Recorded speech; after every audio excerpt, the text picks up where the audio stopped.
Pourquoi est-ce qu'on n'arrive pas à se comprendre dans notre couple?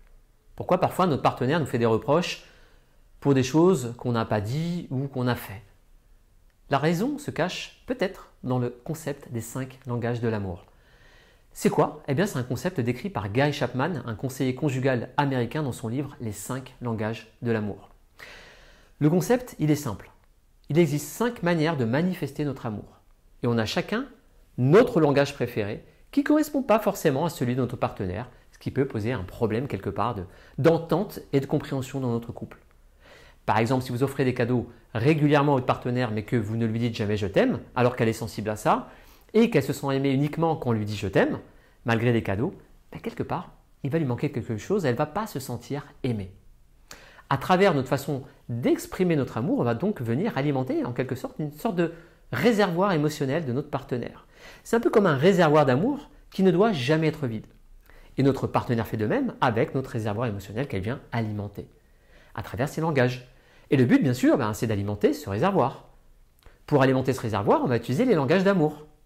Mais surtout, on doit utiliser le langage ou les langages qui sont importants pour l'autre. Il y en a 5, comme je vous ai dit, et je vais vous les détailler tout de suite. Comme je vous disais, il y a 5 langages. 1, les paroles valorisantes. 2, les moments de qualité. 3, les cadeaux. 4, les services rendus. 5, le toucher physique. Le premier langage de l'amour, ce sont les paroles valorisantes. Alors, qu'est-ce que c'est? Ce sont tout simplement des compliments verbaux. On met en valeur ce qui est positif chez notre partenaire. Ça permet de lui exprimer, quelque part, combien vous l'estimez. Ça permet également de l'encourager, de lui donner confiance en elle ou en lui, car on a parfois besoin d'être rassuré, soit sur notre valeur, soit sur ce qu'on fait. Alors, on peut utiliser des paroles encourageantes, des paroles aimables et des paroles humbles. Par exemple, je t'aime ma chérie, tu es ravissante aujourd'hui, ton dessin est magnifique, je me sens bien avec toi, tu m'as manqué, etc. On le voit, ce sont des affirmations qui sont finalement simples, directes et qui font plaisir à entendre. Le second langage de l'amour, ce sont les moments de qualité. Alors c'est quoi? Ce sont des bons moments passés ensemble, du temps de qualité. Ce sont des moments où quelque part on va accorder, selon l'auteur, à notre partenaire une attention totale. C'est la regarder, lui parler, l'écouter, la prendre dans nos bras, se promener à deux. D'ailleurs, il y a un passage intéressant dans le livre de Gary Chapman. Il dit qu'on reconnaît généralement les fiancés dans un restaurant car ils se regardent et se parlent. Et on reconnaît les gens qui sont mariés car ils regardent les autres. Je pense que les moments de qualité, c'est ce qui manque le plus aux couples qui sont ensemble depuis longtemps. Pourquoi? Parce qu'on est un petit peu dans une routine où on a tellement l'habitude d'être ensemble et parfois avec des enfants qu'on fait moins attention quelque part à notre partenaire. Le troisième langage de l'amour, ce sont les cadeaux. Les cadeaux, ça fait partie des relations quelque part. On a envie de faire plaisir à quelqu'un qu'on aime. On peut acheter un cadeau ou on peut le créer nous-mêmes avec nos petites mains. Parce que finalement, la valeur du cadeau, à la base, elle n'a pas d'importance. Ce qui compte, c'est que l'on ait pensé à l'autre. Et chose importante, parce que vous êtes nombreux à faire l'erreur, notamment les hommes, si vous n'êtes pas sensible aux cadeaux et que vous n'en offrez jamais, parce que ce n'est pas important pour vous, n'oubliez pas que votre partenaire n'est pas comme vous. Le but, c'est de faire plaisir à l'autre, c'est de parler dans son langage. Donc, si vous n'êtes pas sensible au cadeau, c'est OK. Mais si votre partenaire est sensible, vous devez utiliser ce langage de l'amour dans votre couple. Offrez-lui quelque chose qui pourrait lui plaire et voyez sa réaction. Si vous pensez être mauvais en cadeau, vous ne savez pas quoi offrir, faites-vous conseiller, par exemple par vos amis ou les amis de la personne avec qui vous êtes. Mais n'hésitez pas à rester simple, vous n'avez pas besoin de faire compliqué dans les cadeaux. OK ? Quatrième langage de l'amour, les services rendus. Alors ça, c'est un petit peu bizarre. Comme son nom l'indique, on rend service à notre partenaire, mais ce sont plutôt des services qui vont lui faire plaisir. Alors, qu'est-ce que c'est? Des exemples, cuisiner un bon petit plat, mettre la table, faire la vaisselle, passer l'aspirateur, nettoyer un meuble, déboucher un évier, sortir la poubelle, repeindre la chambre à coucher, amener l'enfant au sport. Ces services sont quand même un effort parce que ça demande de la réflexion, parfois de l'organisation, du temps, de l'énergie. Ils ne sont pas toujours agréables à effectuer. Alors, ça peut paraître anodin ou terre à terre pour certaines personnes, mais les services parlent énormément à ceux qui sont sensibles. Okay? Je remarque d'ailleurs que de nombreuses personnes rendent plus de services en début de relation qu'au bout de 20 ans de vie commune. Ça veut dire quoi? Dire que tous ces efforts de début de relation qu'on ne ressent pas comme des efforts, mais comme un plaisir, ils vont être plutôt perçus comme des contraintes avec le temps qui passe. Et ça, c'est vraiment dommage. Et si c'est votre cas, c'est vraiment important d'en prendre conscience. Quand on aime quelqu'un, on doit aussi lui montrer par ce type de service. Alors, un petit aparté sur ce sujet, certaines personnes diront que c'est normal de mettre la table, de faire la vaisselle ou de passer l'aspirateur, que ça doit être partagé par les deux partenaires.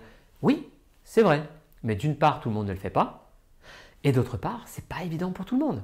Il faut simplement garder à l'esprit qu'on n'a pas tous vécu dans les mêmes contextes. Parfois, on était dans des contextes familiaux différents, des cultures différentes. Ce qui est évident pour vous ne l'est pas pour votre partenaire. Donc, on peut critiquer ce que l'autre ne fait pas et le juger pour ça, mais on peut aussi essayer de comprendre pourquoi il ne le fait pas et d'en parler avec lui ou elle sans le juger. D'accord? Ça peut être tout simplement un mode d'éducation et des habitudes prises dans sa famille. Okay? Le 5e langage de l'amour, et le dernier, c'est le toucher physique. Le toucher, c'est quoi? C'est l'étreinte des mains, les baisers, les enlacements, le sexe. Alors pour certaines personnes, le toucher, et notamment le sexe, c'est le langage de l'amour qu'elles comprennent le mieux. Mais il y a des personnes qui sont tactiles, câlines, et d'autres qui le sont moins. Si vous exprimez votre amour à travers des bons petits plats cuisinés avec amour et de nombreux cadeaux, mais que votre partenaire a besoin, se sent aimé quand il se sent désiré et à travers le sexe, il va lui manquer quelque chose d'important. Pour quelqu'un qui est sensible au toucher, le contact physique sera parfois plus fort que des « je t'aime ». Et ça, à la base, on ne peut pas le savoir tant qu'on n'en parle pas. Okay? C'est souvent des choses que l'on intériorise ou qu'on exprime avec des reproches et des critiques sur ce qui nous manque, ce qu'on aimerait que l'autre fasse en fait. Mais maintenant que vous connaissez ces 5 langages de l'amour, vous n'allez plus faire ces erreurs. Alors, chose importante, on a un ou plusieurs langages de l'amour auxquels on est sensible. Et c'est pareil pour notre partenaire. Ces différences, elles sont généralement issues de notre enfance. Par exemple, si vos parents n'étaient pas du tout tactiles, il y a peut-être de grandes chances pour que vous ne le soyez pas non plus. Ce qui est important, c'est donc de savoir, nous, de bien verbaliser, d'identifier et de verbaliser quels sont nos langages de l'amour, mais aussi de connaître ceux de notre partenaire. Donc il faut échanger dessus. Parce que généralement, lorsqu'on est insatisfait, qu'il nous manque quelque chose, on va l'exprimer par des reproches. Tu ne passes jamais assez de temps avec moi, tu sors jamais les poubelles, tu ne me fais jamais de cadeaux, tu ne me prends jamais dans tes bras, tu ne m'embrasses jamais, etc. etc. Okay. On en arrive à une incompréhension et une frustration dans certains couples et un cercle vicieux qui va se terminer, comme je disais, par des réservoirs émotionnels qui vont se vider et une rupture à la clé. Alors dans certains cas, il est possible de sauver la relation en réapprenant à se parler, à s'écouter dans le bon langage de l'amour qui parle le plus à notre partenaire. Mais des fois, ce sera trop tard en fait. Alors j'espère que cette vidéo vous a aidé.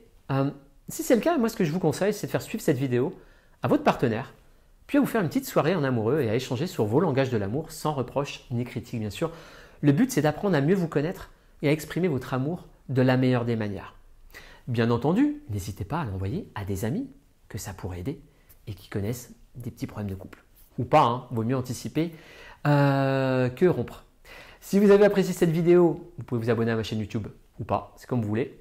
Et allez faire un tour sur mon site internet, vous verrez que j'ai écrit aussi 2 livres sur les relations amoureuses. Un qui s'appelle Pour que l'amour dure et l'autre sur la rupture amoureuse. Je vous embrasse et je vous dis à très bientôt.